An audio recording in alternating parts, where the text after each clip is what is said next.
여러분들은 현재 어떤 일을 하고 계신가요? 오늘 이야기의 주인공은 박순남 씨입니다. 올해 74세인 박 씨는 지난 35년간 동네에서 작은 반찬 가게를 운영해 오셨습니다. 새벽 5시면 어김없이 일어나 재래시장으로 향하는 것이 박 씨의 일상이었습니다.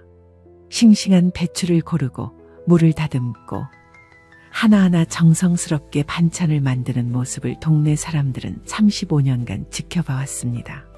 사장님, 오늘도 일찍 나오셨네요. 건강이 보약이에요. 그럼요. 손님들이 기다리고 있는데 늦을 수 없죠. 시장 상인들과 나누는 이런 대화가 박 씨에게는 하루의 시작이었습니다. 가게로 돌아와 김치를 담그고 나물을 무치고 반찬 하나하나에 정성을 들였습니다. 단골 손님 김 여사님이 가게 문을 열고 들어왔습니다. 사장님, 우리 집 아이들이 여기 김치 아니면 안 먹는다고 해요. 정말 맛있어요. 고마워요. 아이들이 잘 먹는다니 뿌듯하네요. 이런 말을 들을 때면 35년 동안 새벽잠을 설쳐가며 일한 보람을 느꼈습니다. 남편이 먼저 세상을 떠난 지도 벌써 10년이 지났습니다. 혼자서도 꿋꿋하게 가게를 지켜온 박 씨였습니다. 박 씨에게는 두 아들이 있습니다. 큰아들 민수는 중견기업에서 부장으로 일하고 있고 작은아들 민호는 동네에서 약국을 운영하고 있었습니다. 두 아들 모두 결혼해서 아이들도 낳고 잘 살고 있었습니다. 남편이 떠난 후에도 박 씨는 반찬 가게를 계속 운영했습니다. 아들들이 도움을 준다고 했지만 손에 익은 일을 그만두고 싶지 않았거든요. 어머니가 일하시는 게 좋으시면 계속하세요. 저희가 뭐라고 하겠어요. 큰아들 민수도 처음에는 이렇게 이해해 주는 듯 했습니다. 작은아들 민호도 마찬가지였죠. 엄마, 몸만 건강하시면 하고 싶은 일 하세요. 하지만 변화는 서서히 시작되고 있었습니다. 그 변화의 중심에는 큰며느리 미영 씨가 있었습니다. 지난달부터 상황이 달라지기 시작했습니다. 큰아들이 갑자기 가게를 정리하라고 나선 것입니다. 엄마, 이제 그만하시고 우리랑 같이 편히 지내시면 안 될까요? 갑자기 왜 그런 소리를 하니? 나이도 있으시고 몸도 걱정되고요. 하지만 박 씨는 느낄 수 있었습니다. 아들의 말 뒤에 숨어있는 다른 이유를.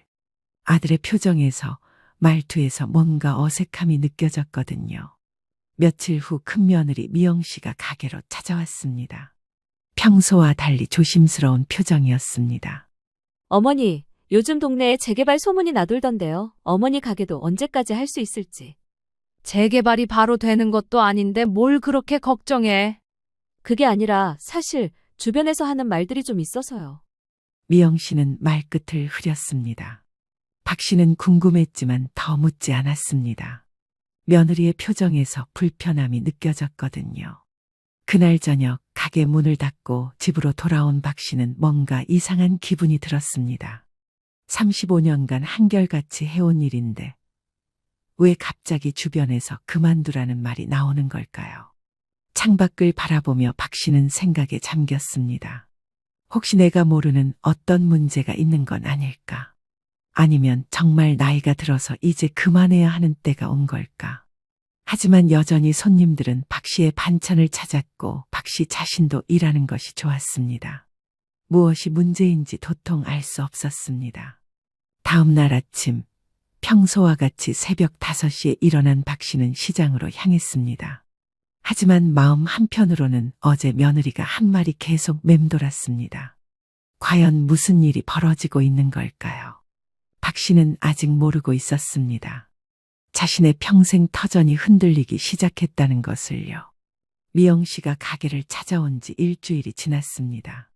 그 사이 박 씨는 평소와 다른 분위기를 느끼고 있었습니다.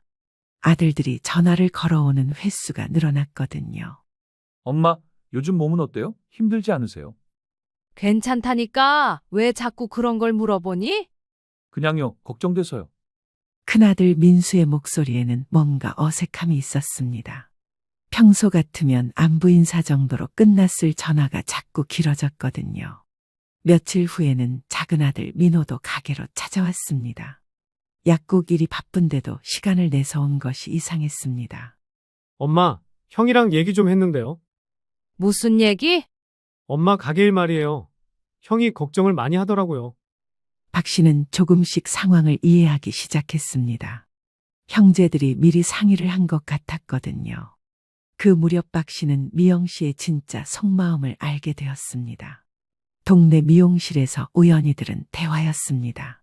박씨 며느리 말로는 시어머니가 아직도 장사하신다고 스트레스 받는다던데. 남편이 승진 앞두고 있는데 주변 시선이 부담스럽다나 뭐라나. 박 씨는 그 순간 모든 것이 이해되었습니다. 갑자기 가게를 정리하라고 하는 이유, 아들들이 자꾸 걱정한다고 하는 이유가 명확해졌거든요. 집으로 돌아온 박 씨는 깊은 생각에 잠겼습니다.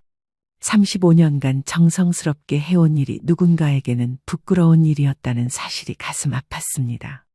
다음 날 미영 씨가 다시 가게로 찾아왔습니다. 이번에는 좀 더 직접적으로 말을 꺼냈습니다. 어머니, 솔직히 말씀드릴게요. 그이가 이번에 임원 승진 심사를 봤거든요. 그래, 잘 됐네. 그런데 회사 사람들이 가족 상황도 많이 보더라고요. 어머니가 아직도 장사하고 계신다는 게. 미영 씨는 말을 끝까지 하지 못했습니다. 하지만 박 씨는 충분히 이해했습니다. 요즘 시대의 임원 가족이 장사를 다른 임원 부인들도 다 알고 있어서 좀 곤란해요. 그럼 내가 장사하는 게 그렇게 창피하다는 거냐? 창피하다는 게 아니라 그냥 이제는 좀 쉬시면서 여유롭게 지내시면 어떨까 해서요. 박 씨는 35년간 자랑스럽게 해온 일이 누군가에게는 부끄러운 일이었다는 현실을 받아들여야 했습니다. 그날 저녁 큰아들 민수가 가게로 찾아왔습니다. 아내와 이야기를 나눈 모양이었습니다. 엄마, 미영이가 찾아왔다면서요? 응, 왔다 갔어. 무슨 말씀드렸는지 알고 있어요. 엄마 기분 상하셨죠? 박 씨는 아들의 말에서 진심 어린 미안함을 느꼈습니다. 하지만 동시에 아들도 아내 편이라는 것을 알 수 있었습니다. 엄마, 저도 정말 고민이 많아요. 엄마가 일하시는 걸 막고 싶지는 않은데. 하지만 며느리 말이 맞다는 거지? 그런 게 아니라 요즘 회사 분위기가 그래요. 임원 가족들은 대부분 여유롭게 지내시거든요. 아들의 말을 들으면서 박 씨는 현실을 인정해야 한다는 생각이 들었습니다. 시대가 변했고 자신의 고집으로 아들의 앞길을 막을 수는 없었거든요. 엄마가 평생 고생하셨는데 이제는 좀 편히 지내셔도 되잖아요. 알겠다. 생각해 볼게. 그날 밤 박 씨는 잠을 이루지 못했습니다. 35년간 지켜온 터전을 포기해야 한다는 현실이 받아들여지지 않았거든요. 하지만 동시에 아들의 입장도 이해가 되었습니다. 며칠 후 작은 아들 민호도 찾아와서 형과 비슷한 말을 했습니다. 엄마, 형 말이 맞는 것 같아요. 이제 좀 쉬시면서 손자들이나 돌봐주시면 어때요? 너도 그렇게 생각하니? 엄마 나이에 새벽부터 밤까지 일하시는 거 보면 마음이 아파요. 박 씨는 결국 결정을 내려야 한다는 것을 깨달았습니다. 아들들 모두가 같은 생각이었고 며느리의 부담도 이해가 되었거든요. 하지만 여전히 마음 한편으로는 아쉬움이 컸습니다. 단골 손님들은 어떻게 할까? 35년간 쌓아온 모든 것들을 그냥 포기해야 하는 걸까? 그렇게 박 씨의 고민은 깊어져만 갔습니다. 일주일 동안 고민하던 박 씨는 마침내 결정을 내렸습니다. 아들들을 위해서라도 가게를 정리하기로 한 것이었습니다. 하지만 마음이 편하지는 않았습니다. 다음 날 아침 박 씨는 단골 손님들에게 하나씩 알리기 시작했습니다. 가장 먼저 20년 넘게 김치를 사가던 김 여사님께 말씀드렸습니다. 사장님, 무슨 말씀이세요? 갑자기 가게를 닫으신다고요?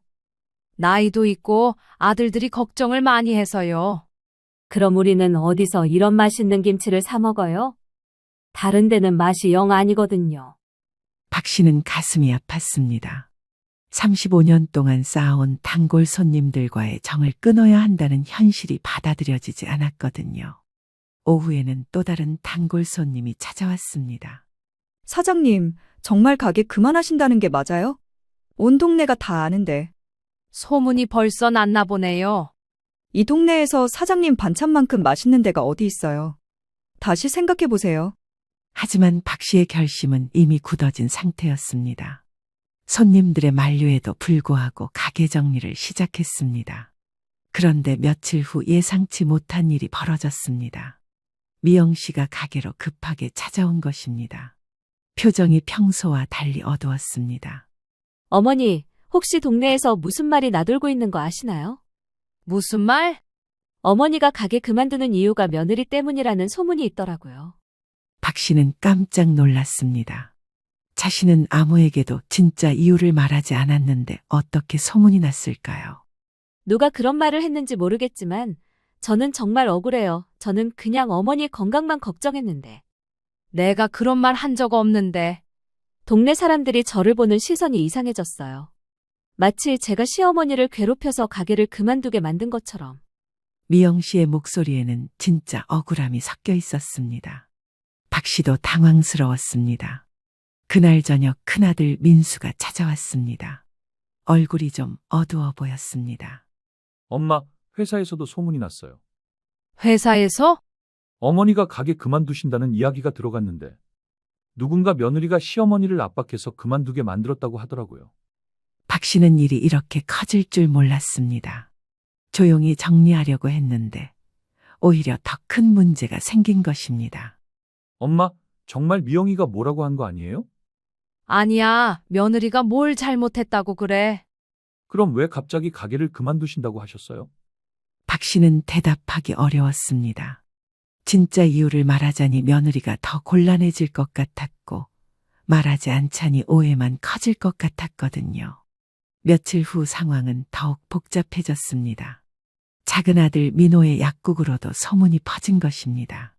엄마, 약국에 오시는 분들이 자꾸 물어봐요. 형수가 엄마한테 뭐라고 했느냐고. 아이고, 일이 이렇게 커질 줄 몰랐네. 엄마가 직접 나서서 해명을 하셔야 할 것 같아요. 이러다가 형님 회사에도 문제가 생길 수 있어요. 박 씨는 진퇴양난에 빠졌습니다. 해명을 하자니 진짜 이유를 말해야 하는데 그러면 며느리가 더 곤란해질 것 같았습니다.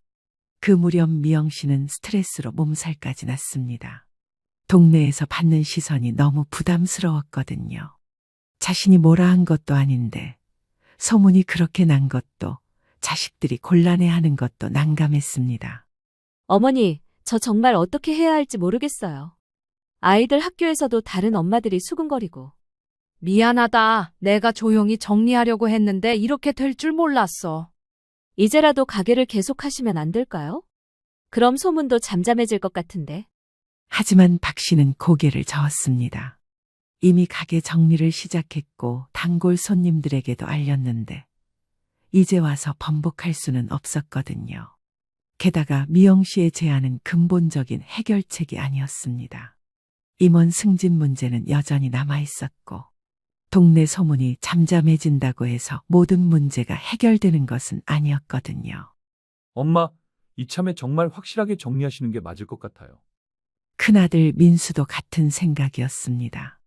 소문 때문에 일시적으로 혼란스럽긴 하지만 결국 가게를 정리하는 것이 모든 사람에게 좋을 거라고 생각했거든요.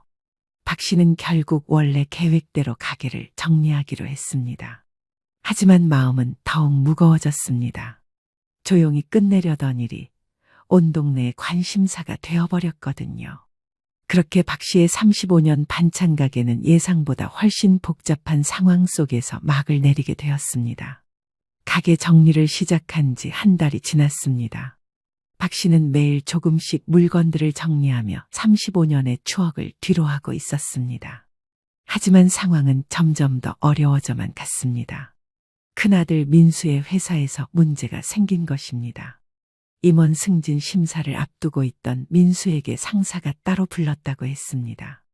엄마, 전무님이 저를 따로 부르시더라고요. 무슨 일로? 가족 상황에 대해서 물어보시더라고요. 어머니가 장사하시다가 갑자기 그만두신 이유가 뭐냐고. 박 씨는 가슴이 철렁 내려앉았습니다. 아들의 승진에 영향을 줄까봐 가게를 정리한 건데 오히려 더 큰 문제가 된 것입니다. 전무님이 말씀하시길 임원이 되려면 가정이 안정적이어야 한다고 하시더라고요. 갑작스러운 변화는 좋지 않다고. 그럼 어떻게 했니? 그냥 어머니 건강 때문이라고 했어요. 하지만 전무님 표정이 영 아니었어요. 박 씨는 자신 때문에 아들이 피해를 보는 것 같아 마음이 아팠습니다. 좋은 일을 하려고 했는데 결과는 정반대가 되었거든요. 한편 미영 씨의 스트레스는 날로 심해져 갔습니다. 아이들 학교에서까지 소문이 퍼져서 다른 엄마들이 수군거렸거든요. 어머니, 저 정말 못 견디겠어요.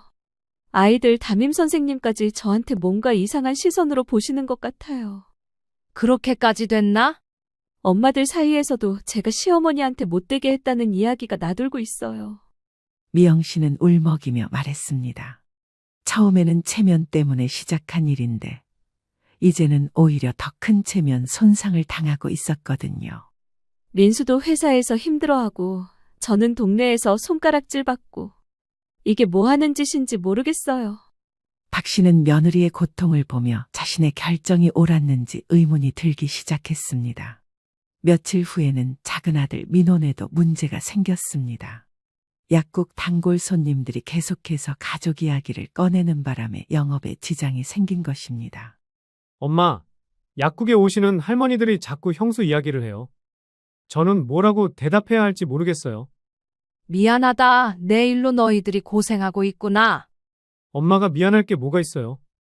하지만 이 상황을 어떻게든 정리해야 할 것 같아요. 작은 아들의 말을 들으면서 박 씨는 점점 더 위축되어 갔습니다. 가족들 모두가 자신 때문에 힘들어하고 있었거든요. 그런데 가장 큰 문제는 따로 있었습니다. 가게를 정리하고 나니 박 씨 자신이 할 일이 없어진 것입니다. 35년간 새벽 5시에 일어나는 것이 습관이었는데 갑자기 할 일이 없어지니 하루하루가 너무 길었습니다. 처음 며칠은 그동안 못했던 집안일이라도 하며 시간을 보냈습니다. 하지만 일주일이 지나고 한 달이 지나자 공허함이 밀려왔습니다. 텔레비전을 보려고 해도 집중이 되지 않았고 책을 읽으려 해도 글씨가 눈에 들어오지 않았습니다. 35년간 바쁘게 살아왔는데 갑자기 멈춰버린 일상이 견디기 어려웠거든요. 동네 복지관에서 프로그램에 참여해보라는 주변의 권유도 있었지만 박 씨는 마음이 내키지 않았습니다. 소문 때문에 동네 사람들을 만나는 것도 부담스러웠거든요. 한 달 반이 지났을 무렵 박 씨는 우울증 비슷한 증상을 느끼기 시작했습니다. 식욕도 없어지고 잠도 제대로 오지 않았습니다. 큰아들 민수가 어머니의 변화를 알아챘습니다. 엄마, 많이 마르신 것 같은데 괜찮으세요? 괜찮다. 나이가 들어서 그런가 봐. 얼굴색도 안 좋아 보이고 병원에라도 가보시는 게 어때요? 하지만 박 씨는 몸이 아픈 게 아니라 마음이 아프다는 것을 알고 있었습니다. 갑자기 삶의 목적을 잃어버린 기분이었거든요. 어느 날은 예전 단골 손님을 우연히 마주쳤습니다. 사장님, 요즘 어떻게 지내세요? 가게 없어져서 너무 아쉬워요. 그냥 집에서 쉬고 있어요. 사장님 김치가 그리워서 다른 곳에서 사 먹어봤는데 맛이 영 아니더라고요. 다시 장사 안 하실 거예요? 그 말을 들으며 박 씨는 자신이 얼마나 그 일을 그리워하고 있는지 깨달았습니다. 손님들과의 정겨운 대화, 정성스럽게 반찬을 만드는 기쁨, 그 모든 것들이 그리웠거든요. 집으로 돌아온 박 씨는 거울을 보며 놀랐습니다. 한 달 반 만에 확실히 늙어 보였거든요. 생기를 잃은 얼굴, 움푹 들어간 눈가, 야위어진 몸이 마치 다른 사람 같았습니다. 그날 밤 박 씨는 심각하게 고민했습니다. 가족들을 위해서 한 선택이었지만 정작 자신은 너무 힘들어지고 있었거든요. 게다가 가족들도 예상과 달리 더 큰 어려움을 겪고 있었습니다. 과연 이 선택이 옳았을까요? 박 씨는 답을 찾을 수 없었습니다. 가게 정리를 시작한 지 2달째 되던 날이었습니다. 박 씨는 평소처럼 새벽에 잠에서 깼지만 할 일이 없어 그냥 누워 있었습니다. 창문 너머로 시장에 나가는 사람들의 발소리가 들렸지만 이제 박 씨와는 상관없는 일이 되어버렸습니다. 오전 10시쯤 큰아들 민수에게서 전화가 왔습니다. 목소리가 평소와 달리 침울했습니다. 엄마, 저 승진 탈락됐어요. 뭐라고? 어제 발표가 났는데 저는 명단에 없더라고요. 박 씨는 머리가 하얘졌습니다. 아들의 승진을 위해서 가게를 정리했는데 결국 승진에 실패한 것입니다. 전무님이 따로 부르셔서 말씀하시길 가정 상황이 불안정해 보인다고 하시더라고요. 나 때문이구나. 엄마 잘못이 아니에요. 제가 부족했던 거죠. 하지만 박 씨는 자책감에 빠졌습니다. 자신이 가게를 정리한 것이 오히려 아들에게 독이 된 것 같았거든요. 그날 오후에는 더 충격적인 소식이 들려왔습니다. 미영 씨가 극심한 스트레스로 몸살이 나서 며칠 쉬어야 한다는 것입니다. 엄마, 형수가 스트레스로 많이 아프세요. 얼마나 힘들었으면 의사 말로는 과도한 스트레스가 원인이래요. 좀 쉬어야 한다고 하네요. 박 씨는 며느리에게 미안한 마음이 들었습니다. 처음에는 며느리 때문에 가게를 정리했다고 생각했는데 결국 며느리가 가장 큰 피해를 본 것 같았거든요. 저녁 무렵 작은 아들 민호가 찾아왔습니다. 얼굴이 많이 지쳐 보였습니다. 엄마, 우리 가족이 왜 이렇게 됐을까요? 다 내 잘못이야. 엄마 잘못이 아니에요. 근데 이 상황을 어떻게든 해결해야 할 것 같아요. 민호는 고민 끝에 한 가지 제안을 했습니다. 엄마, 차라리 원래대로 돌아가시는 게 어때요? 무슨 말이니? 가게를 다시 시작하시는 거예요. 그럼 모든 소문도 잠잠해질 거고. 하지만 박 씨는 고개를 저었습니다. 이미 가게를 정리해버렸고 세간도 모두 처분했거든요. 무엇보다 단골 손님들에게 폐를 끼쳤는데 다시 시작하기가 부끄러웠습니다. 며칠 후 미영 씨가 좀 나아져서 박 씨를 찾아왔습니다. 박 씨는 사과하러 갔습니다. 어머니, 저 때문에 이런 일이 생긴 거죠. 아니야, 내가 욕심을 부린 거지. 처음에는 정말 어머니 건강만 걱정했었는데 체면 이야기까지 하게 됐네요. 미영 씨는 눈물을 흘리며 말했습니다. 이제 와서 생각해보니 어머니가 35년 동안 해오신 일을 제가 막을 권리가 없었어요. 그런 말 하지 마. 너도 남편 생각해서 한 일이잖아. 민수 승진도 안 됐는데 제가 괜히 욕심을 부렸나 봐요. 두 사람은 서로를 위로하며 울었습니다. 모두가 가족을 위한다고 했던 일이 결국 모든 사람을 아프게 만든 것입니다. 그날 밤 박 씨는 혼자 앉아 깊은 생각에 잠겼습니다. 가게를 정리한 지 2달이 지났지만 상황은 전혀 나아지지 않았습니다. 오히려 모든 것이 더 악화되었죠. 문득 서랍에서 오래된 사진 한 장을 꺼냈습니다. 가게를 처음 시작했을 때 남편과 함께 찍은 사진이었습니다. 그때는 이런 날이 올 줄 몰랐겠죠. 여보, 내가 뭘 잘못한 걸까? 혼자서 중얼거리며 박 씨는 한참을 울었습니다. 35년간 쌓아온 모든 것을 잃었을 뿐만 아니라 가족들까지 힘들게 만들었다는 죄책감이 밀려왔거든요. 다음 날 아침 박 씨는 평소보다 더 일찍 잠에서 깼습니다. 새벽 5시였죠. 35년간의 습관이 몸에 배어 있었던 것입니다. 창밖을 내다보니 시장으로 향하는 사람들이 보였습니다. 예전에는 저 사람들과 함께 바쁘게 하루를 시작했는데 이제는 그저 바라만 보고 있을 뿐이었습니다.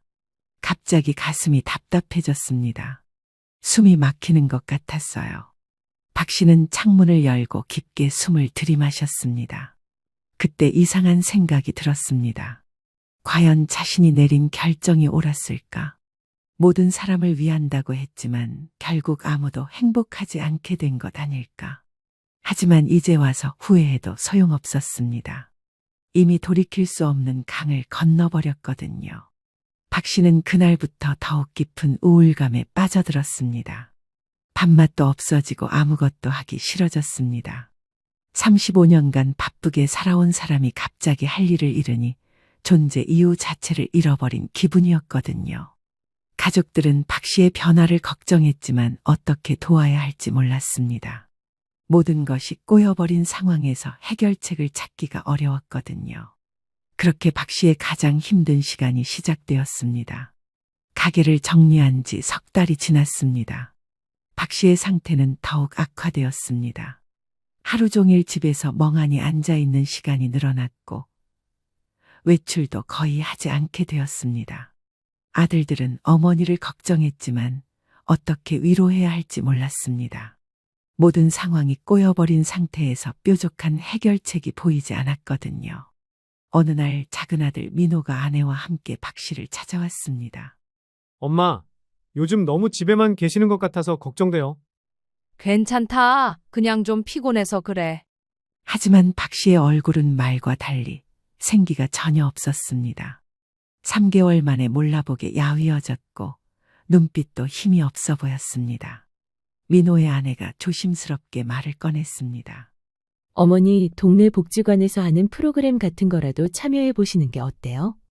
그런 거 할 기분 아니야. 집에만 계시면 더 우울해지실 것 같아서요. 하지만 박 씨는 고개만 저었습니다. 동네 사람들을 만나기가 부담스러웠거든요. 가게 정리한 일로 생긴 소문들 때문에 사람들과 마주치는 것이 어색했습니다. 며칠 후 큰아들 민수도 찾아왔습니다.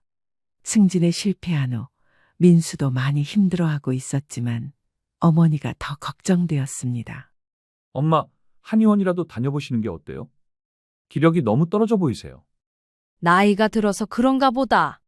74세가 그렇게 늙은 나이는 아니잖아요. 동네 할머니들 보면 엄마보다 나이 많으셔도 훨씬 정정하신 분들 많아요. 하지만 박 씨는 병원에 가는 것도 거부했습니다. 몸이 아픈 게 아니라 마음이 아픈 건데 병원에서 뭘 해줄 수 있겠냐는 생각이었습니다. 한편 미영 씨는 퇴원 후 많은 반성을 하고 있었습니다. 시어머니의 상태를 보니 자신이 너무 이기적이었다는 생각이 들었거든요. 어느 날 미영 씨가 혼자 박 씨를 찾아왔습니다. 어머니, 제가 너무 잘못 생각했어요. 무슨 소리니? 어머니가 35년 동안 해오신 일을 제가 막을 권리가 없었는데 괜히 체면 같은 걸 생각했어요. 박 씨는 며느리의 말을 들으며 복잡한 심정이었습니다. 이제 와서 그런 말을 해봤자 이미 늦었다는 생각이 들었거든요. 민수 승진도 안 됐는데 결국 아무것도 얻지 못했네요. 그건 내 잘못이야. 내가 괜히 소란을 피웠어. 아니에요. 어머니가 계속 일하셨으면 이런 일도 없었을 거예요. 두 사람은 서로 자신을 탓하며 앉아 있었습니다. 하지만 이미 지나간 일을 후회한다고 해서 달라질 것은 없었습니다. 그런 어느 날 밤이었습니다. 박 씨는 평소처럼 잠들지 못하고 뒤척이고 있었습니다. 요즘 들어 밤마다 잠이 오지 않았거든요. 시계를 보니 밤 11시였습니다. 예전 같으면 다음날 새벽 준비 때문에 벌써 잠자리에 들었을 시간이었죠. 하지만 이제는 일어날 이유도 없고 잠들 이유도 없었습니다. 침대에서 일어나 거실로 나온 박 씨는 창밖을 바라봤습니다. 멀리서 야간 근무를 하러 가는 사람들의 모습이 보였습니다. 모든 사람이 각자의 일을 하며 살아가고 있는데 자신만 그 흐름에서 벗어나 있는 것 같았습니다. 문득 휴대폰이 울렸습니다. 이 시간에 누가 전화를 걸까 궁금했지만 모르는 번호였습니다. 평소 같으면 받지 않았겠지만 할 일 없이 깨어있던 박 씨는 전화를 받았습니다. 여보세요? 아, 죄송합니다. 혹시 김순희 씨 맞으세요? 젊은 남자의 목소리였습니다. 박 씨는 아니라고 대답하려다가 상대방의 목소리에서 무언가 절망적인 느낌을 감지했습니다. 아니에요. 잘못 거셨나 봐요. 아, 죄송합니다. 그런데 상대방이 전화를 끊지 않고 있었습니다. 뭔가 망설이는 것 같았죠. 혹시 지금 시간 괜찮으시다면 잠깐만 이야기해도 될까요? 무슨 일이세요? 사실 어머니를 찾고 있었는데 연락이 안 되네요. 박 씨는 그 목소리에서 깊은 외로움을 느꼈습니다. 마치 자신과 비슷한 상황에 있는 사람 같았거든요. 무슨 일 있으신가요? 어머니가 편찮으셔서 병원에 계신데 혼자 있으니까 무서우시나 봐요. 상대방은 이준석이라고 자신을 소개했습니다. 35세의 회사원이고 어머니가 갑자기 쓰러져서 병원에 입원했다고 했습니다. 아버지는 일찍 돌아가시고 형제도 없어서 저 혼자 돌봐드리고 있어요. 그럼 많이 힘드시겠네요. 어머니가 자꾸 무서우시다고 하시는데 제가 회사 일 때문에 24시간 병원에 있을 수가 없어서요. 박 씨는 그 젊은이의 상황이 안타까웠습니다. 자신도 남편이 아플 때 비슷한 경험을 했었거든요. 그날 밤 박 씨는 이준석 씨와 1시간 넘게 이야기를 나눴습니다. 오랜만에 누군가와 진솔한 대화를 나누는 시간이었습니다. 실제로 마주한 적 없는 사람과 오랜 통화를 하는 게 이상하게 느껴질 수도 있었지만 순남 씨는 그 시간이 마음에 와닿았습니다. 누군가에게 위로가 될 수도 있고 스스로 또한 마음의 위안을 얻는 것 같았죠. 그날 밤 이준석 씨와의 통화 이후 박 씨는 며칠 동안 그 젊은이 생각이 났습니다. 어머니를 혼자 돌보는 상황이 얼마나 힘들지 충분히 이해가 되었거든요. 사흘 후 같은 시간에 이준석 씨에게서 다시 전화가 왔습니다. 할머니, 지난번에 통화했던 이준석입니다. 괜찮으시면 안부 인사드리려고요. 어머니는 좀 어떠세요? 많이 좋아지셨어요. 할머니께서 해주신 말씀 덕분에 마음이 많이 편해졌거든요. 박 씨는 자신의 말이 누군가에게 도움이 되었다는 사실에 작은 위로를 받았습니다. 혹시 할머니는 어떻게 지내세요? 지난번에 목소리가 많이 힘들어 보이셨는데. 그냥 그저 그래요. 저도 요즘 혼자 있는 시간이 많아서 외로워요. 할머니와 이야기하니까 마음이 편해지네요. 그렇게 박 씨와 이준석 씨는 가끔 통화를 하게 되었습니다. 서로의 상황을 이야기하고 위로하는 시간이었죠.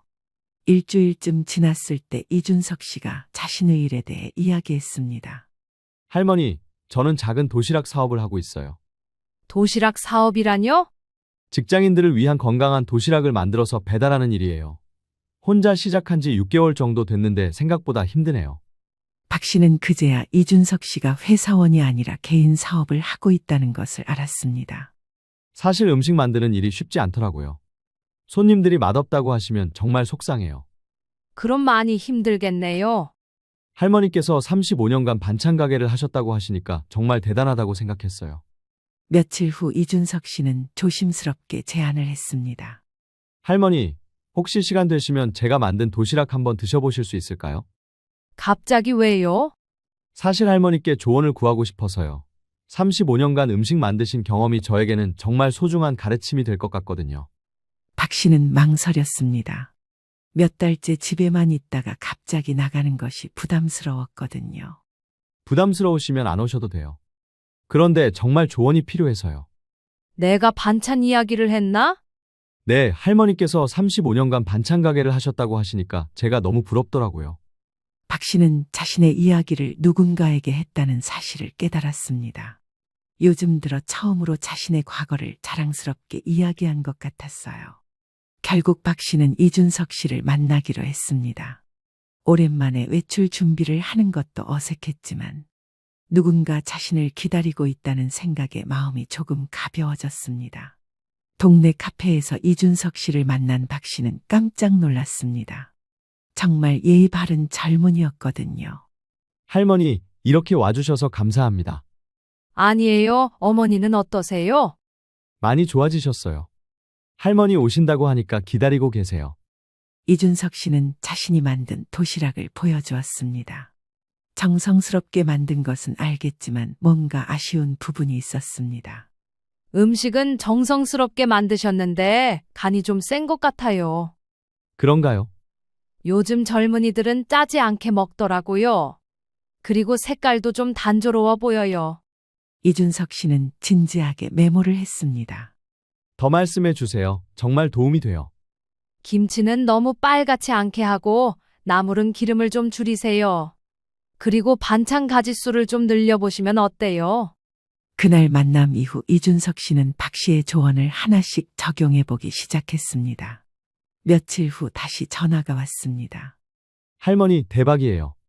할머니 말씀대로 했더니 손님들 반응이 완전히 달라졌어요. 정말요? 간을 약하게 하고 반찬 가짓수를 늘렸더니 주문이 2배로 늘었어요. 박 씨는 오랜만에 뿌듯함을 느꼈습니다. 자신의 경험이 정말로 누군가에게 도움이 되고 있었거든요. 할머니, 제가 한 가지 부탁을 드려도 될까요? 뭔데요? 저와 함께 일해 주실 수 있을까요? 주 3일 정도만요. 박 씨는 믿기지 않았습니다. 누군가 자신의 도움을 필요로 한다니요. 도시락 만드는 일을 도와주시면 정말 감사하겠어요. 물론 수고비도 드릴게요. 나 같은 사람이 뭘 할 수 있겠어요? 할머니의 35년 경험이 저에게는 정말 소중해요. 천천히 생각해 보세요. 박 씨는 처음에는 믿기지 않았습니다. 몇 달 전까지만 해도 가족들에게 가게를 그만두라는 압박을 받았는데 이제 와서 누군가 자신의 경험을 필요로 한다니요. 하지만 이준석 씨의 눈빛은 진심이었습니다. 할머니, 제가 정말 간절해요. 혼자서는 한계가 있어서요. 정말 그럴까요? 네, 할머니 같은 분이 계시면 제 도시락 사업이 정말 잘 될 것 같아요. 그날 밤 박 씨는 오랜만에 설렘으로 잠을 이루지 못했습니다. 지난 몇 달간의 절망적인 불면과는 전혀 다른 느낌이었죠. 혹시 정말 새로운 시작이 가능한 걸까요? 35년의 경험이 다시 누군가에게 도움이 될 수 있을까요? 박 씨는 처음으로 미래에 대한 희망을 품기 시작했습니다. 며칠 동안 고민하던 박 씨는 마침내 결정을 내렸습니다. 이준석 씨와 함께 일해보기로 한 것입니다. 한번 해보겠습니다. 정말요? 감사합니다. 천천히 시작해봐요. 처음에는 주 2일, 하루 3시간씩만 도와주기로 했습니다. 74세 나이에 무리하면 안 되니까요. 첫 출근 날 박 씨는 오랜만에 설레는 마음으로 이준석 씨의 작은 주방을 찾았습니다. 가정집을 개조한 소규모 도시락 전문점이었습니다. 할머니, 여기가 제가 일하는 곳이에요. 생각보다 깔끔하네요. 혼자 하다 보니 여러 가지 부족한 점이 많아요. 할머니가 오셔서 정말 든든해요. 처음 몇 주는 박 씨도 적응하는 시간이 필요했습니다. 35년간 해온 일이지만 도시락은 반찬 가게와는 다른 점이 많았거든요. 하지만 점차 박 씨의 경험이 빛을 발하기 시작했습니다. 이 김치는 너무 시큼해요. 젊은 사람들이 안 좋아할 거예요.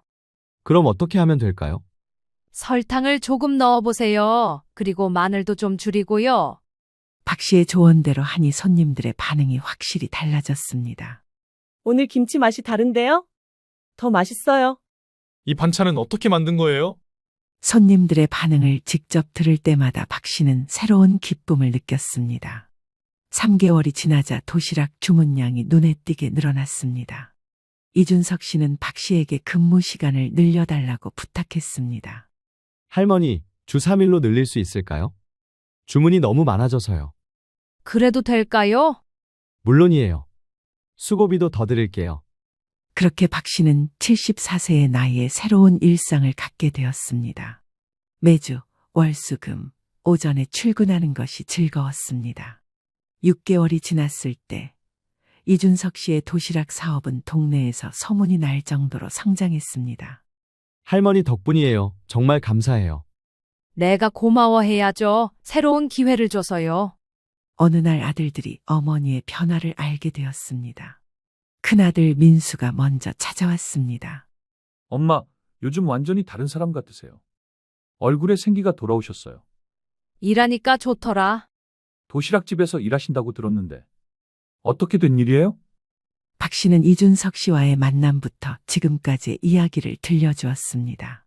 민수는 어머니의 이야기를 들으며 많은 생각을 했습니다. 엄마, 제가 너무 좁게 생각했네요. 무슨 소리니? 엄마한테 일이 얼마나 중요한지 몰랐어요. 정말 죄송해요. 며칠 후 작은 아들 민호도 찾아왔습니다. 엄마, 저희가 너무 몰랐어요. 엄마한테 일이 삶의 활력소였는데. 다 지나간 일이야. 앞으로는 엄마가 하고 싶은 일 하세요. 저희가 응원할게요. 미영 씨도 며칠 후 찾아와서 조심스럽게 말했습니다. 어머니, 제가 너무 제 생각만 했네요. 진심으로 죄송해요. 괜찮아. 너도 가족 생각해서 한 일이니까. 어머니가 하시는 일 정말 대단해 보여요.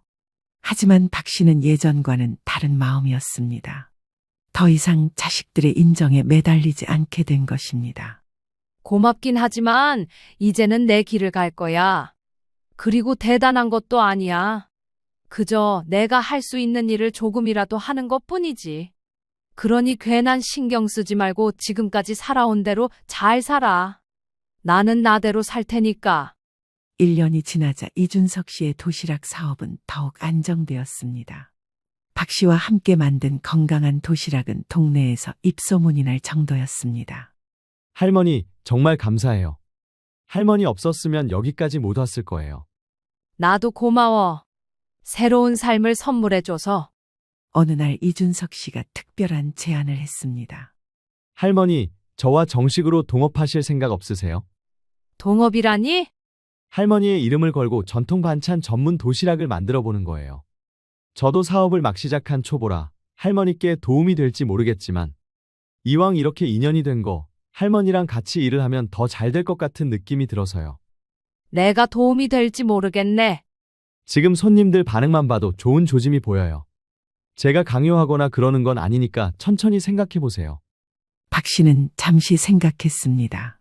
74세의 새로운 도전을 한다는 것이 부담스럽기도 했지만 동시에 설레기도 했습니다.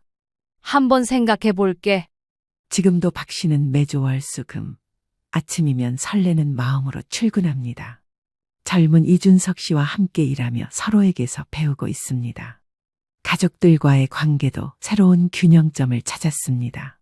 완전한 화해는 아니지만 서로를 이해하려고 노력하는 관계가 되었습니다. 가장 중요한 것은 박 씨가 다시 자신의 존재 가치를 찾았다는 것입니다. 나이는 정말 숫자일 뿐이라는 것을, 그리고 언제든 새로운 시작이 가능하다는 것을 깨달았습니다.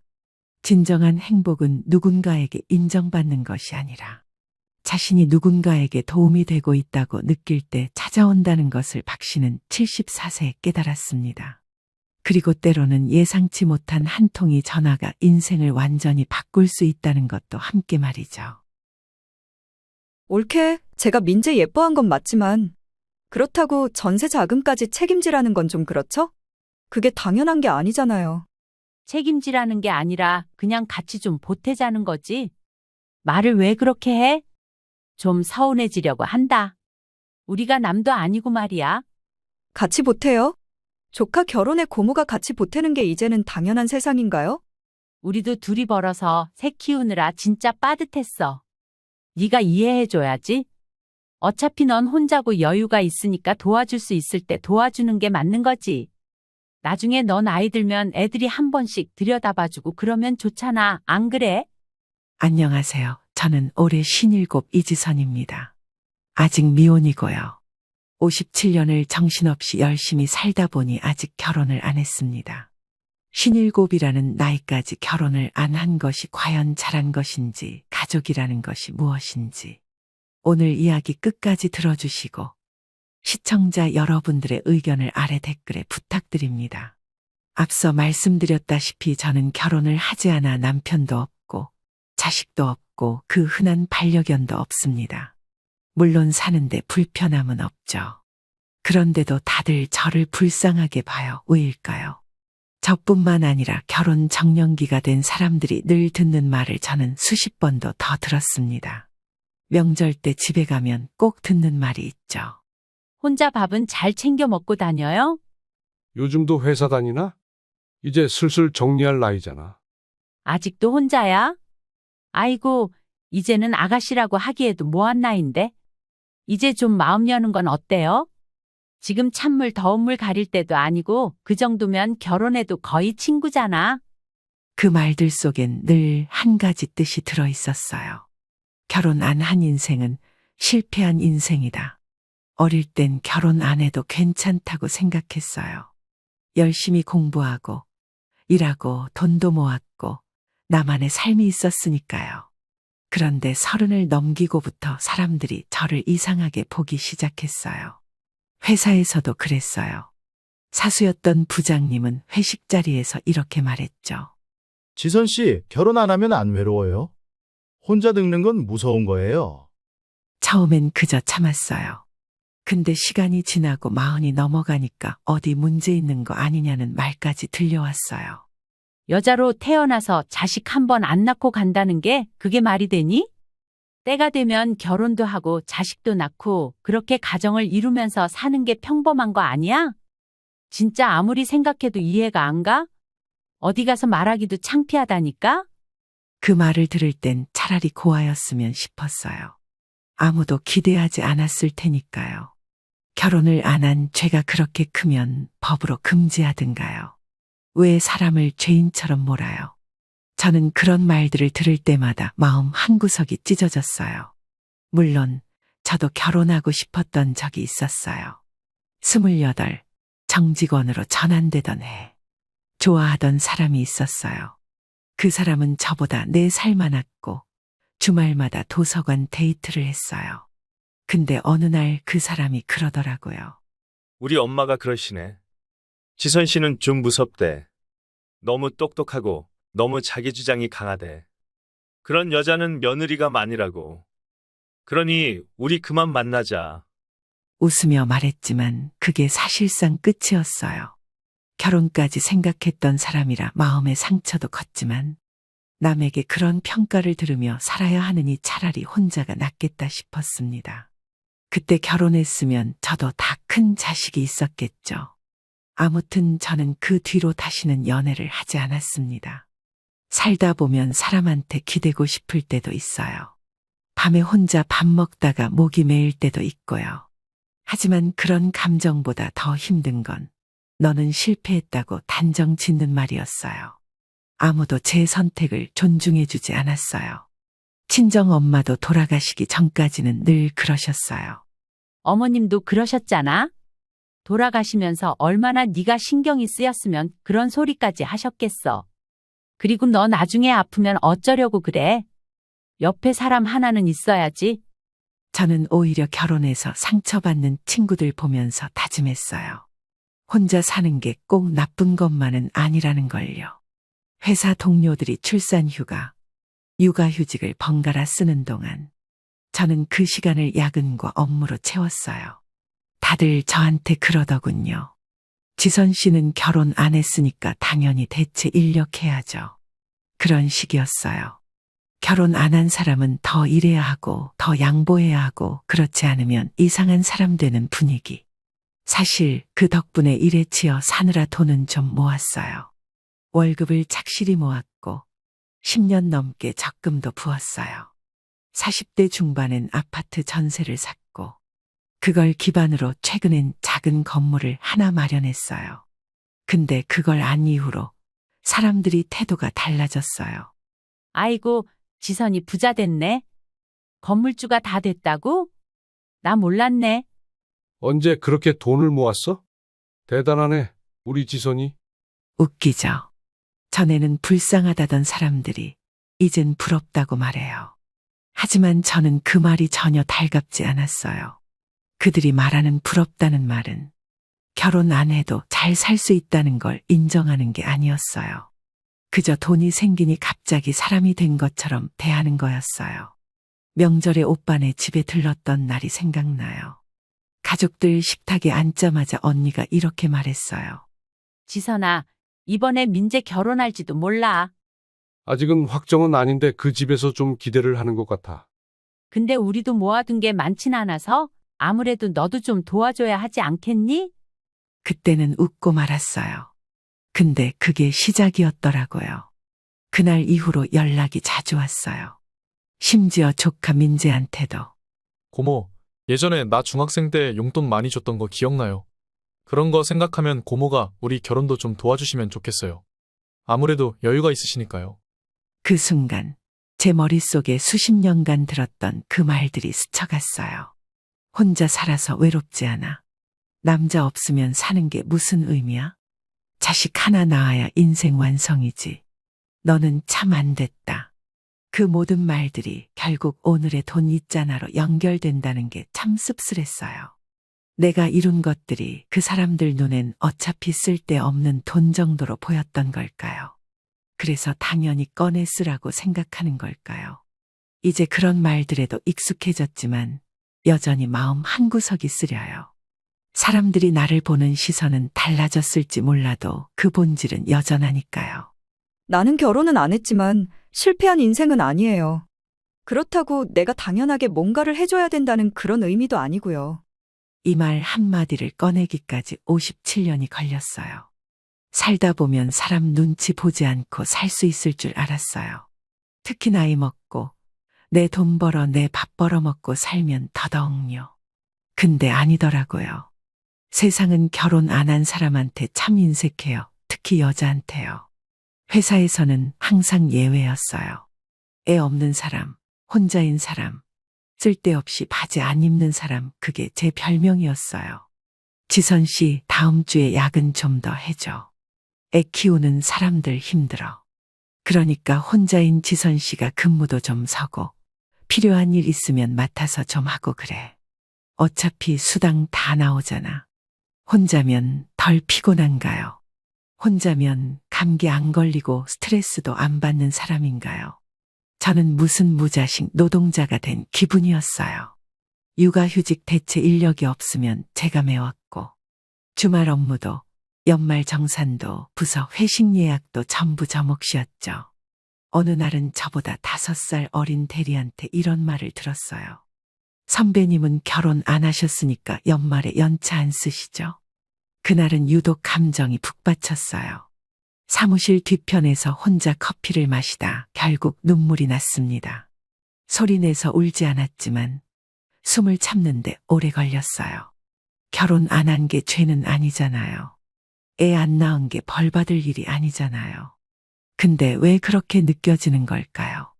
그런 일이 반복되다 보니 점점 말수가 줄었어요. 기계처럼 출근하고 기계처럼 일했어요. 가끔 점심시간이 지나면 회사 후배들이 이런 얘기를 했어요. 저는 결혼하면 바로 퇴사할 거예요. 너무 지긋지긋해요. 맞아, 나도 육아에 집중하고 싶어요. 애 키우는 게 더 힘들긴 하겠지만. 그 말 듣고 있으면 내가 뭘 위해 이렇게 살아왔는지 헷갈렸어요. 나는 평생 이 회사를 버티며 살아왔는데 그들은 떠날 걸 전제로 다닌다는 말이 서운했어요. 하지만 누구에게도 말한 적 없어요. 말해봐야 바뀌는 것도 없고 예민한 사람이라는 소리만 들을 게 뻔했거든요. 그 대신 저는 묵묵히 저만의 노후를 준비했어요. 퇴직금 시뮬레이션도 해보고 개인연금도 넣고 한 푼, 두 푼 모아 적금도 돌렸죠. 사람들이 자주 묻곤 했어요. 자식도 없는데 뭐하러 돈을 모으냐고, 그 많은 돈은 다 뭐에 쓰려 하냐면서요. 그 말이요, 정말 많이 들었어요. 그럼 자식 없으면 가난하게 죽으라는 얘기인가요? 어느 날은 동네 약국에서 만난 아는 아주머니가 저를 붙잡고 이러셨어요. 지선 씨는 좋겠다. 남편도 없고 애도 없고 스트레스 없잖아. 그 말을 듣는 순간 제 속이 확 뒤집히는 것 같았어요. 스트레스가 없다고요. 매일 혼자 아침에 눈 뜨고 병원 예약도 혼자 하고 가스레인지도 혼자 끄고 나와야 하는데 누구한테 기댈 사람도, 늦은 밤밥은 먹었어 라고 물어줄 사람도 없는데, 가끔 퇴근길에 사람들이 가족끼리 밥 먹는 모습을 보면 괜히 마음이 허전해질 때도 있어요.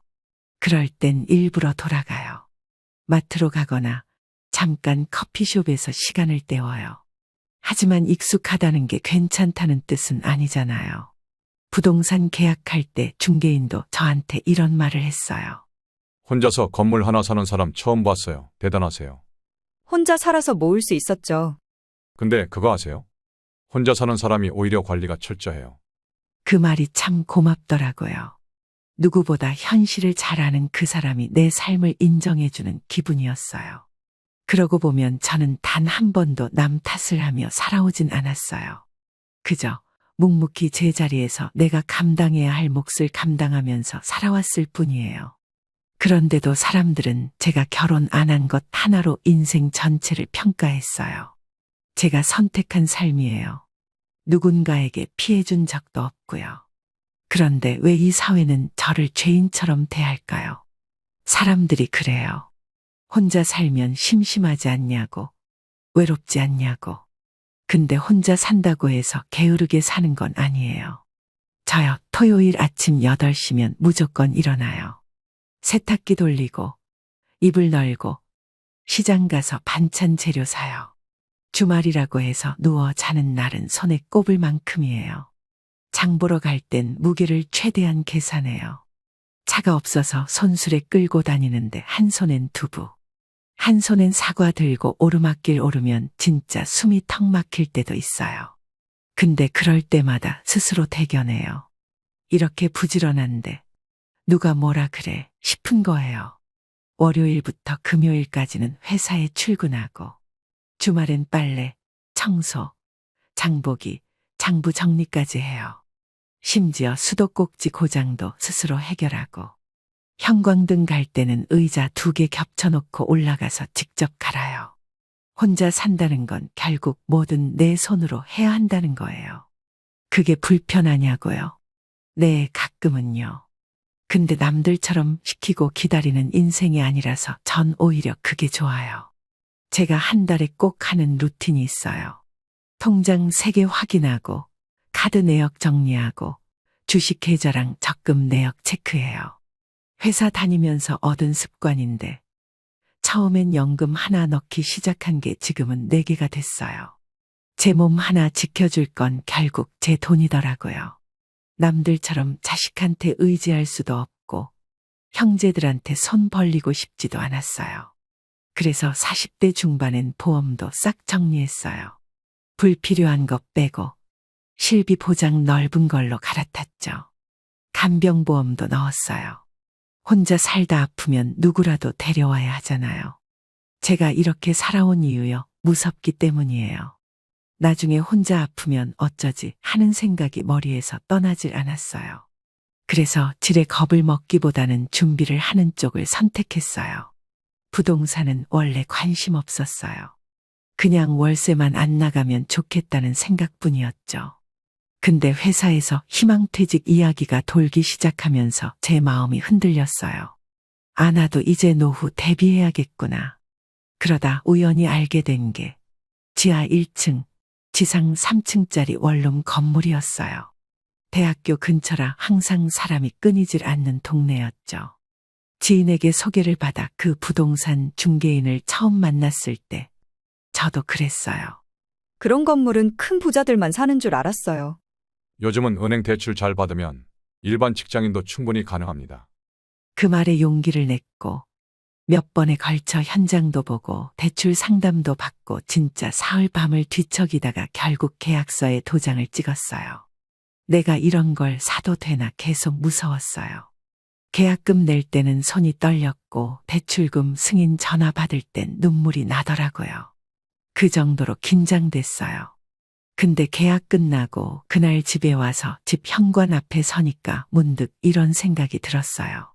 그래도 나 참 잘 살았구나. 그날 이후로 저는 조금 달라졌어요. 당당해졌다고 해야 할까요? 이제 누구한테 뭐라 할 수 있는 자신감이 생긴 거예요. 물론 부자도 아니고 건물 하나 있다고 세상이 바뀐 건 아니에요. 하지만 내 삶이 내 손으로 이루어졌다는 게 너무 벅차게 좋았어요. 며칠 뒤 박중식 씨가 다시 전화해서 물었어요. 지선 씨, 세입자 걱정은 안 하세요? 그냥 제가 잘 관리하면 오겠죠. 그런 마인드면 됩니다. 원룸은 관리가 생명이에요. 그렇게 시작된 제 건물주 생활은 생각보다 훨씬 현실적이었어요. 가끔 새 들어온 대학생들이랑 인사 나누고 복도 불 꺼졌으면 스스로 확인하고 청소 용역 들어오기 전에 미리 손봐놓고 작은 일들이지만 저한테는 다 의미 있었어요. 그리고 제 삶이 조금씩 더 단단해졌다는 걸 느꼈어요. 주변에서 부자 됐다는 소리를 해도 전 여전히 매일 도시락 싸가고 마트 장바구니 챙기고 자기 전엔 계좌이체 기록 확인하면서 하루를 마무리해요. 혼자 살아도 괜찮아요. 왜냐면 저는 제 인생을 책임지면서 살고 있으니까요. 남들은 혼자 사는 걸 불쌍하다고 하지만 저는 오히려 그 누구보다 덜 얽히고 덜 상처받고 덜 후회하며 살고 있어요. 그게 꼭 잘못된 인생인가요? 저는 원래 조용한 사람이에요.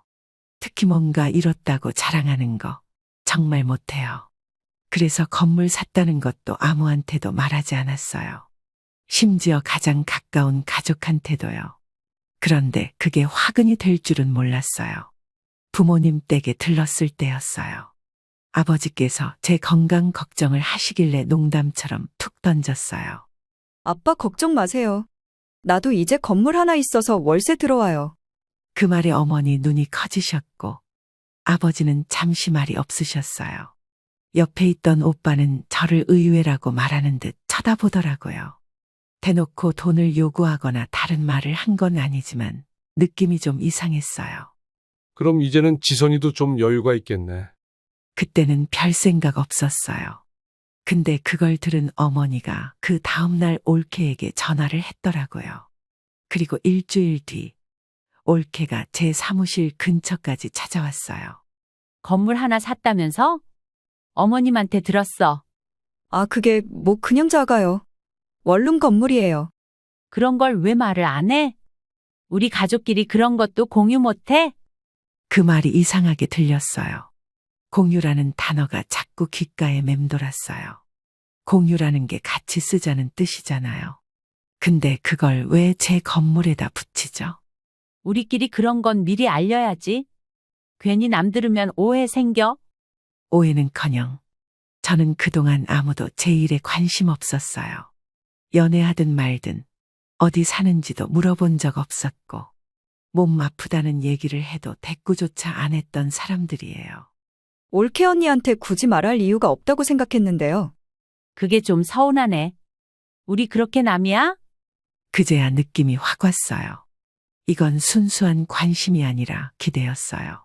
언젠가 자기들 일이 생기면 그때 지선이 돈 좀 꺼내주겠지 하는 그때부터였어요. 올케는 은근슬쩍 말을 섞기 시작했어요. 요즘 민재 취업도 안 되고 걱정이야? 애가 마음이 약해서 그런지 자존감도 떨어지고. 그래요? 요즘 청년들 다들 어려운가 봐요. 지선이 너처럼 든든한 사람이 있으면 얼마나 좋겠어? 그게 가족이지 뭐야. 그 말 어딘가 불편했어요. 갑자기 가족이라는 단어가 들먹여지기 시작했거든요. 어릴 때부터 그런 말 들었어요. 우린 피부치니까 도와야 해. 어려울 땐 서로 도우라고 있는 게 가족이야. 근데 전 늘 주는 쪽이었어요. 받아본 기억은 별로 없어요. 올케가 돌아간 다음 날 오빠에게 연락이 왔어요. 무슨 일인지 뻔했죠. 지선아, 네 올케 언니가 혹시 좀 거칠게 말하지는 않았지? 괜찮아요. 그냥 조심하자는 얘기였어요. 우리도 요즘 참 빠듯하긴 해. 민재도 그렇고 대학 들어간 은재도 그렇고. 그 말이 계속 신호처럼 들렸어요. 이제 슬슬 꺼내려는구나. 조금만 도와줘라는 말이 곧 나올 거라는 걸요. 사실 이해는 했어요. 올케도 나름대로 고생했겠죠. 아이 셋을 키우느라 허리 휘었을 테고 오빠의 벌이도 넉넉하지 않았을 거고요. 근데 왜 그걸 제 몫으로 치려 하는 걸까요? 그 후로 올케는 자주 연락을 해왔어요. 명절엔 직접 찾아와 음식을 싸주기도 했고 생일엔 예전엔 없던 선물도 보내주셨어요. 지선아, 네가 좋아할 것 같아서 사봤어. 요즘 커피 자주 마신다며? 그 마음이 고맙기도 했지만 솔직히 불편했어요. 괜히 정 들게 만들고 그 정을 빌미로 도와달라는 말이 나올까 봐요. 며칠 뒤 동네 부동산에 들렀다가 박중식 씨를 마주쳤어요. 지선 씨 요즘 바빠 보이더라고요. 세입자 잘 들어왔어요? 네, 덕분에 방 하나 빼고 다 찼어요. 그럼 월세만 해도 꽤 되겠네요. 부럽다. 그 말을 듣는 순간 갑자기 올케 얼굴이 떠올랐어요. 그 부럽다는 말 안에도 뭔가 숨겨진 게 있을까요?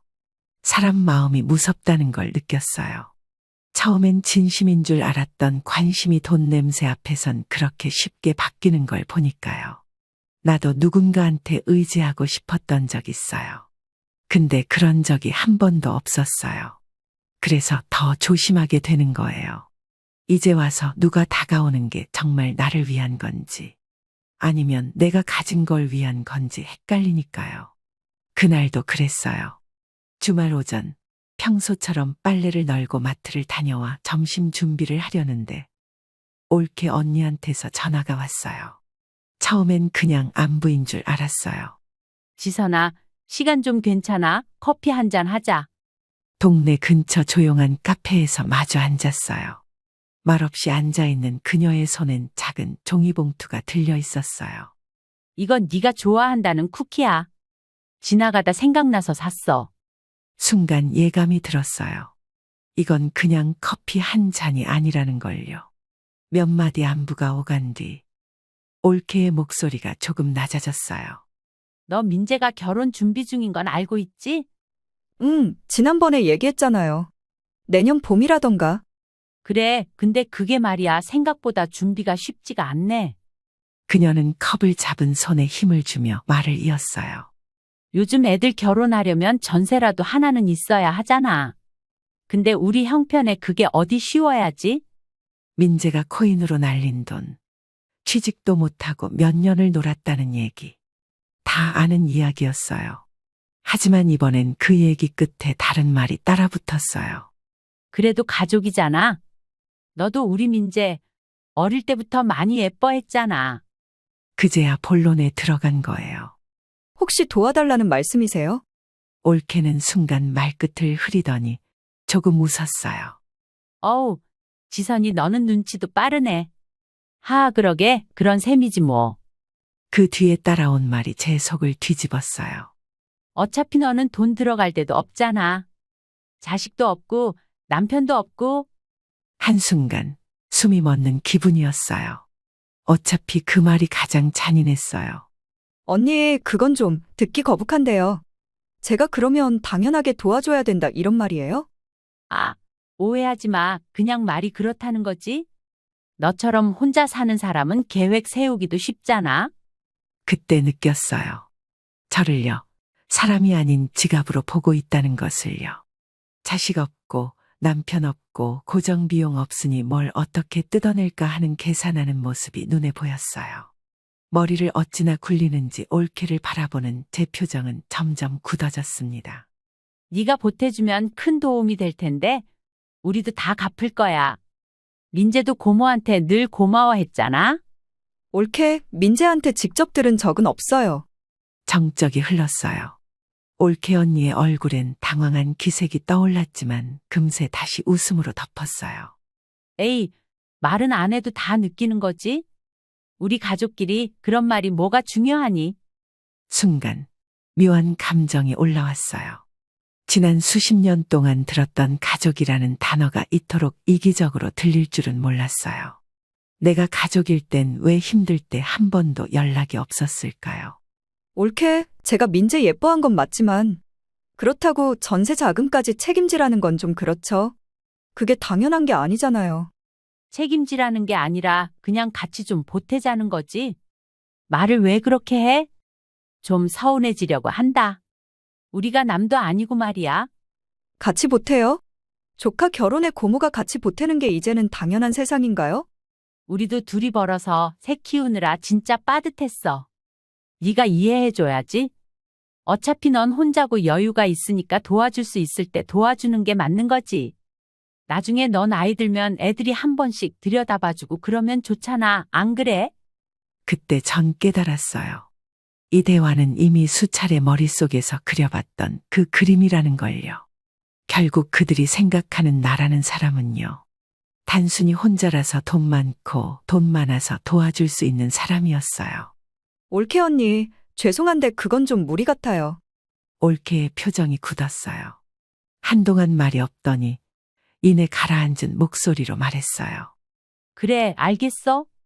부탁한 내가 바보지 뭐. 그 말이 참 서늘했어요. 감정의 칼끝이 느껴졌어요. 내가 너한테 굽혔는데 이 정도도 안 되냐는 감정. 그날 저녁 조용히 집에 와서 커튼을 치고 불을 껐어요. 혼자 사는 집 불 꺼지면 어둡기 그지없는데 왠지 그날은 그렇게 두고 싶었어요. 거실에 앉아 생각했어요. 왜 항상 자식 없는 사람은 다른 사람 자식의 후견인이 되어야 할까요? 결혼 안 했다는 이유로 돈 많을 거란 오해는 그만했으면 좋겠어요.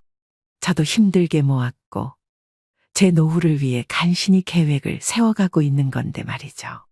며칠 뒤 오빠에게 연락이 왔어요. 지선아, 그날 말 좀 심했지? 미안하다. 돈 얘기는 그냥 잊어줘. 근데 그게 끝이 아니란 걸 전 알았어요. 그날 이후로 한동안 조용했어요. 올케 언니도 오빠도 연락이 없었고 민재도 아무 말 없었어요. 그냥 그렇게 지나가나 보다 싶었어요. 그리고 며칠 뒤 일요일 아침 미용실 가는 길에 전화가 울렸어요. 지선아, 시간 돼? 나 근처인데 잠깐 얼굴 좀 보자. 전 잠시 망설였지만 그래도 피할 일은 아니라 생각했어요. 조용한 동네 카페에서 마주 앉았을 때 올케 언니의 얼굴엔 웃음이 걸려 있었어요. 그 웃음이 어쩐지 준비된 표정처럼 보였어요. 저번에는 내가 좀 섣불렀던 것 같아? 괜히 섭섭하게 했지? 아니에요. 저도 갑작스러워서 그랬어요. 근데 말이야, 내가 곰곰이 생각해 봤거든. 그때부터였어요. 올케 언니의 말이 길어졌고 뭔가를 꺼내려는 분위기가 퍼졌어요. 지선이 너는 자식이 없잖아. 그건 뭐, 네 선택이었고 누구도 뭐라 할 일은 아니지만 그 하지만이라는 단어가 항상 사람을 피곤하게 만들죠. 그럴수록 조카라도 좀 더 가깝게 두는 게 좋지 않겠니? 그게 무슨 뜻이에요? 올케 언니는 차를 한 모금 마시고 조심스레 말을 이었어요. 그러니까 말이야, 민재가 앞으로도 너 옆에 있어줄 수 있잖아. 고모니까, 가족이니까. 그걸 위해서 제가 지금 돈을 지원하라는 말씀이세요? 올케 언니는 한숨을 내쉬며 말했어요. 꼭 그런 건 아니고 인연이라는 게 그래. 정이라는 게 그렇게 쌓이는 거지. 그 순간 그 말이 참 뻔하게 들렸어요. 돈으로 정을 사라는 말로밖에 안 들렸어요.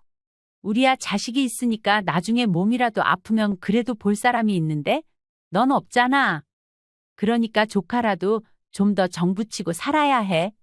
서로 챙기고 그런 거지. 그 말에 저는 말문이 막혔어요.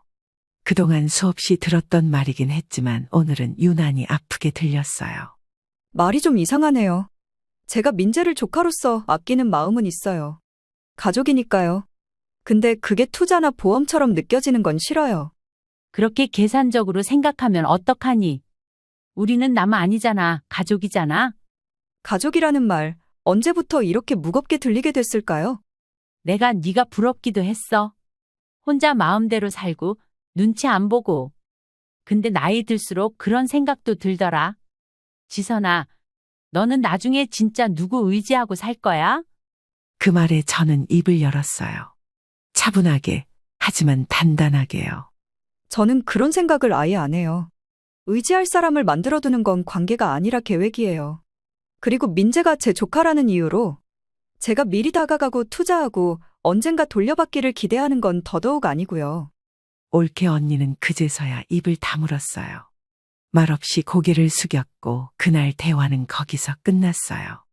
집으로 돌아오는 길, 마음이 복잡했어요. 속이 후련한 듯 하면서도 어딘가 서늘했어요.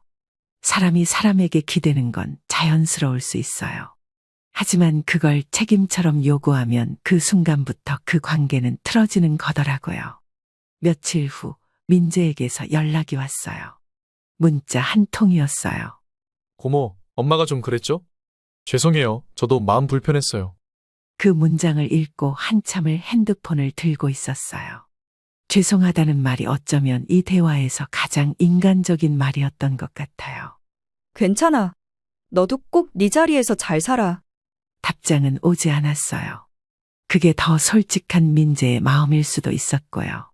저는 그냥 내 인생을 내 손으로 지키고 싶었을 뿐이에요. 그게 무슨 큰 욕심은 아니잖아요. 사람이 너무 참으면 스스로도 자기가 만만해 보일 때가 있어요. 저는 그게 제일 무서웠어요.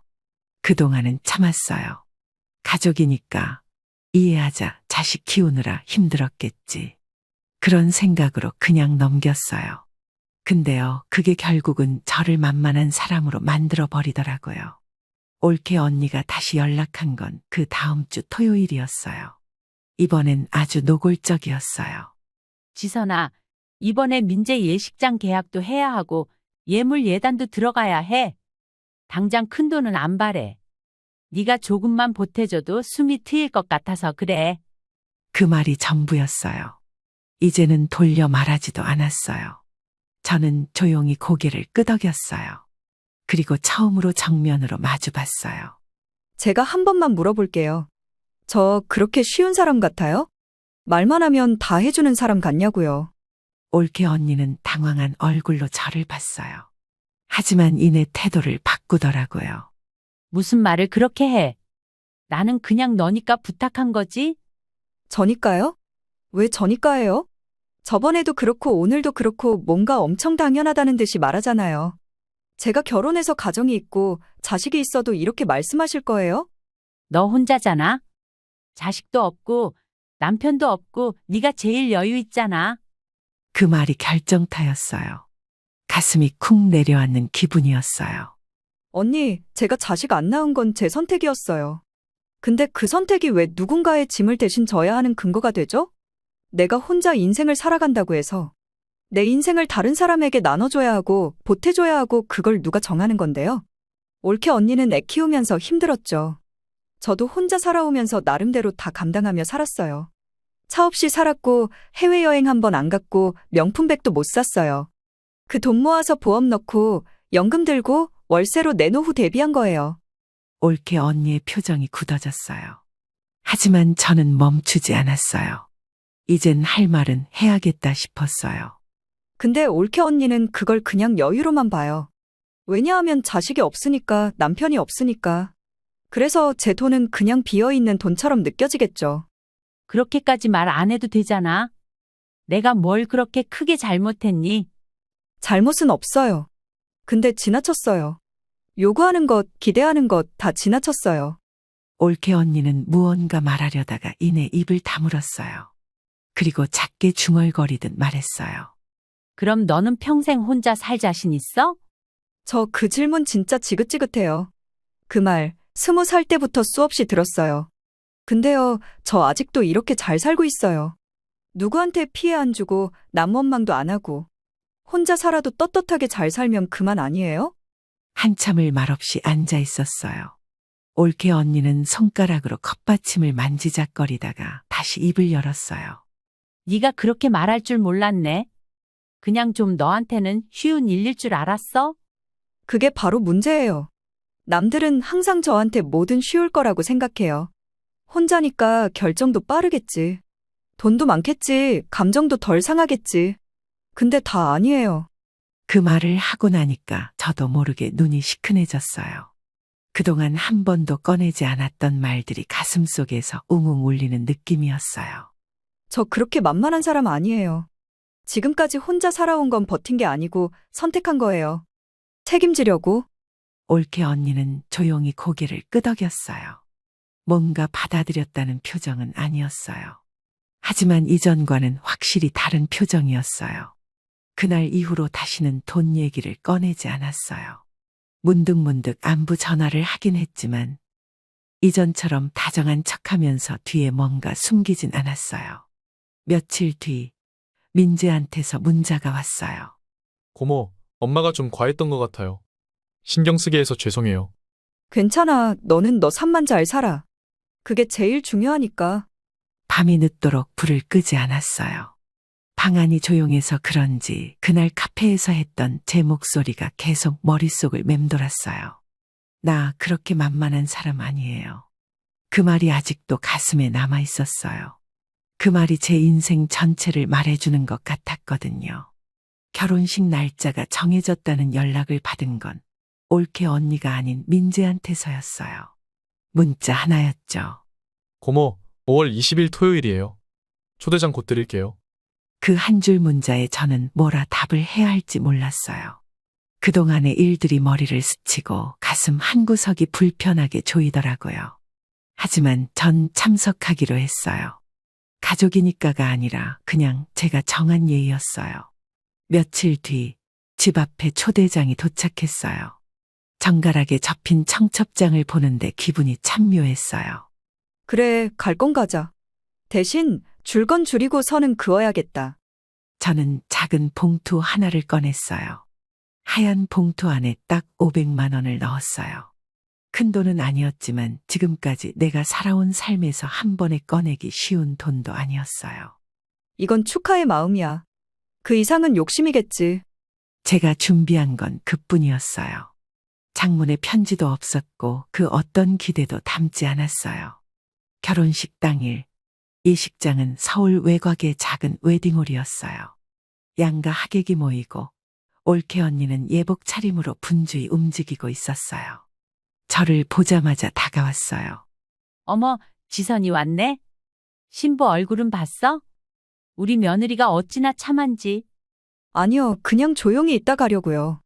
올케 언니의 눈빛엔 살짝 실망한 기색이 있었어요. 하객은 많아야 분위기가 사는데. 민재가 고모 꼭 왔으면 좋겠다고 했거든. 그 말엔 더 이상 대꾸하지 않았어요. 조용히 축의금 데스크로 가서 제가 준비한 봉투를 올려놨어요. 그리고 뒷자리에 조용히 앉았어요. 그 누구와 눈도 마주치고 싶지 않았어요. 결혼식이 끝나고 뷔페에서 식사를 하고 있는데 올케 언니가 다시 다가왔어요. 표정은 어딘가 어색했어요. 제가 도망가기라도 할 것 같았는지 서둘러 온 모습에 괜히 신경이 쓰였어요. 축의금 잘 받았어. 고마워. 민재도 고마워하더라. 그래요. 민재 결혼 축하해요. 올케 언니는 뭔가 더 말을 하려다 말았어요. 그날 거기서의 대화는 그게 다였어요. 다음 날 저녁 민재에게서 또 문자 한 통이 왔어요. 고모, 축의금 너무 많이 주셨어요. 정말 감사해요. 엄마가 오해한 부분도 있고 마음에 담아두지 않으셨으면 좋겠어요. 그 메시지를 보고 저는 그제야 미소가 나왔어요. 며칠 뒤 올케 언니에게서 연락이 왔어요. 뜻밖이었어요. 지선아, 사실 내가 그 돈 달라고 한 거 지금 생각하면 참 미안하더라. 그때는 왜 그렇게 절박했는지 지금도 빠듯하긴 하지만 너한테 상처 줄 말은 아니었는데. 잠시 침묵했어요. 그 말에 감동을 받았다기보단 그 말이 너무 늦었다는 생각이 들었어요. 우리 이제 서로 부담 주지 말고 살아요. 그게 서로 편할 것 같아요. 그래, 그렇게 하자. 지선이 말이 맞아. 그 통화로 우리 사이의 실질적인 대화는 마침표를 찍었어요. 가족은 가까운 사이지만 그만큼 쉽게 상처도 주고 쉽게 기대하게 만들더라고요. 저는 이제 더 이상 누구의 기대가 되고 싶지 않았어요. 내가 누구한테 잘 보이려고 산 것도 아니고 누구한테 손 벌리려고 살아온 것도 아니니까요. 그날 이후 저는 더 단단해졌어요. 그리고 확실히 느꼈어요. 사람 사이에 꼭 필요한 건 돈이 아니라 경계선이라는 걸요. 며칠 전 건물 살 때 도움을 줬던 그리고 여전히 도움을 받고 있는 중개인 박중식 씨를 마트에서 우연히 만났어요. 지선 씨, 잘 지내시죠? 요즘도 새 잘 들어와요? 네, 이번에 또 한 방 계약됐어요. 역시 그 건물은 진짜 눈썰미 있게 잘 잡았어요. 그 말이 괜히 기분 좋더라고요. 마트에서 돌아오는 길. 손에 들린 장바구니가 무거웠지만 마음은 가벼웠어요. 혼자 사는 삶이 외롭냐고요? 가끔은요. 근데 그 외로움도 괜찮아졌어요. 누구한테 기댈 수 없다면 그냥 기대지 않으면 되는 거고요. 누구한테 실망하지 않으려면 저도 애초에 기대하지 않으면 되니까요. 사람들은 아직도 물어요. 결혼 안 한 걸 후회하지 않냐고. 가끔 외롭지 않냐고. 늙으면 누구 의지할 거냐고. 근데요, 저는 후회하지 않아요. 그땐 그게 최선이었고, 지금도 후회는 없어요. 힘든 날도 많았지만 내 선택이니까요. 내가 선택한 인생이 누구 탓도 없이 흘러간다는 건 사실 꽤 근사한 일이에요. 밤마다 라디오를 켜고 책을 읽는 게 저만의 루틴이 됐어요. 가끔 유튜브에서 사연극 같은 걸 들으면서 웃기도 해요. 결혼 안 해서 불행한 여자 이야기, 가족한테 이용당한 독거인 이야기. 그런 사연 들으면 한편으로는 공감되고 한편으로는 속으로 이렇게 말해요. 나는 아직 괜찮아요. 제가 바라는 건 화려한 미래도 아니고 누군가의 보상도 아니에요. 그냥 지금처럼 조용히 나를 지키며 사는 거예요. 누구의 자식도 아니고 누구의 부모도 아니고 누구의 짐도 아닌 인생. 그게 제가 원하는 삶이에요. 다른 사람들에게 잘 보일 필요 없고 내 스스로를 위한 삶이 정말 내 인생 아닐까요? 내가 만족하면 그만이고 행복하면 그만이니까요. 여러분은 지금 어떤 인생을 살고 계세요? 시청자 여러분, 오늘 이야기 어떠셨나요? 여러분들의 생각과 경험을 아래 댓글에 공유해 주세요.